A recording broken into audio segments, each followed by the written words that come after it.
ধলাই জেলা ভিত্তিক বাল বিজ্ঞান প্রদর্শনী ও বিজ্ঞান সেমিনার রবিবার পিএম শ্রী চন্দাইপাড়া দ্বাদশ শ্রেণী বিদ্যালয়ে হয় প্রদর্শনী। সূচনা করেন আমবাসা পুর পরিষদের চেয়ারপারসন প্রতিমা মালাকার। উপস্থিত ছিলেন বিদ্যালয়ের চেয়ারম্যান সুমন দেবরাত, জেলা শিক্ষা আধিকারিক মধুসূদন দেববর্মা, কোলাই দ্বাদশ শ্রেণী বিদ্যালয়ের প্রিন্সিপাল সুশীল দাস সহ অন্যান্যরা।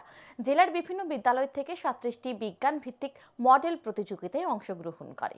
পাশাপাশি সায়েন্স সেমিনারে 14 জন ছাত্রছাত্রী জেলার বিভিন্ন বিদ্যালয় থেকে অংশগ্রহণ করে। বাল বিজ্ঞান প্রদর্শনী এবং বিজ্ঞান ভিত্তিক সেমিনার হয় দুটি গ্রুপে। প্রথম গ্রুপটি হচ্ছে ষষ্ঠ শ্রেণী থেকে অষ্টম শ্রেণী এবং দ্বিতীয় গ্রুপটি হচ্ছে নবম শ্রেণী থেকে দ্বাদশ শ্রেণী পর্যন্ত। এদিনের এই প্রদর্শনী থেকে প্রথম 5 জন রাজ্যভিত্তিক বাল বিজ্ঞান প্রদর্শনী এবং সায়েন্স সেমিনারে অংশগ্রহণের সুযোগ পায়।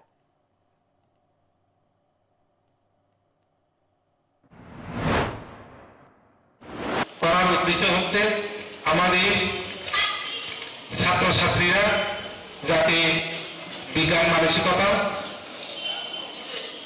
এবং কিছু একটা করবার, ইনোভেটিভ কিছু একটা করবার, তাদের